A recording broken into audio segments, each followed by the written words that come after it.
Thanks, guys. It's been a great time being here. I mean, also the juice cookies definitely helped. Okay, so when I was a teenager, the most guaranteed way to annoy me would be to tell me that I was exactly like my mother.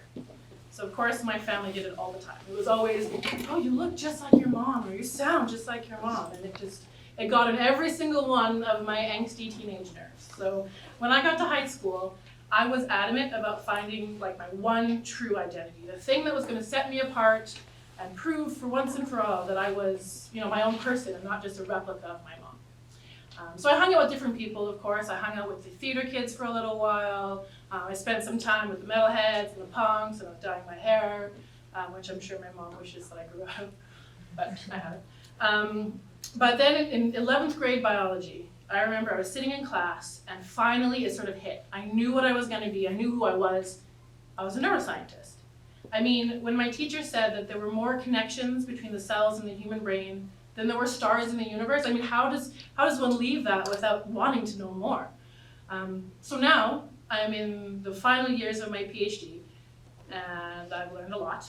I've learned that I don't know anything, but one of the things that I've learned is that label, that key identifying information is super important in science.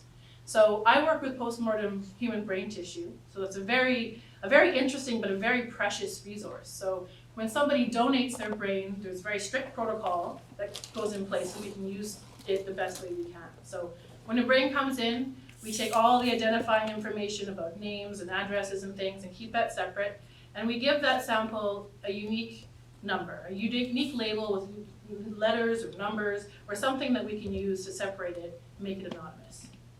Then the samples go through what's called a psychological autopsy.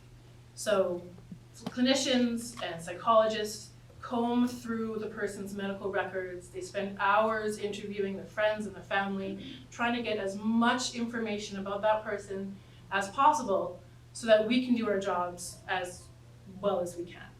You see, when we want to do an experiment, we want to control for as many variables as possible. So we want to make sure that our cases, so people who had a mental illness, and our controls, so people who are healthy, are as similar as possible in terms of age and their gender and any other variables that we can. So the only thing that's different between them is their diagnosis. So I remember one of my first experiments. I'd spend a few hours in the database, selecting my samples very carefully, making sure they're matched. And I headed down to the lab, all excited with my list of IDs and my list of labels. And I set up my station. So when we do this kind of research, of course, we want to keep everything frozen. So there's about as much dry ice as is physically possible on one lab bench. It looks like a cheap Halloween store. But I get myself set up with my razor blades and my ethanol and all my tools and my scale, and I get to work. So typically what we do is we cut off just a small pea-sized, sort of off-pink chunk of the tissue. We label the tube, weigh the tissue, and put it back on ice real quick. And when you get used to this kind of rhythm, it goes pretty quick. You get kind of in a robotic motion of it. So it would be label, cut, weigh, ice. Label, cut, weigh, ice. Label, cut, weigh, ice. And then label. And I looked down and I realized that in my gloved hand, this clear tube that I had, without even realizing it, I'd written down the initials BV. And those are my mother's initials. Now, the sample was not actually from my mother. She's alive and well. But it made me realize that it could have been. It could have been anyone. All of the IDs I have, all of the labels I have in my list, all these little off-pink peas of tissue, they came from real people with complex lives, likes and dislikes and histories, complex humans that are so much more than being a case or a control. And even though we have to give them that label to do research on them and even to treat them properly, scientists and doctors, we have to realize that there's so much more to a person than the label that we give them.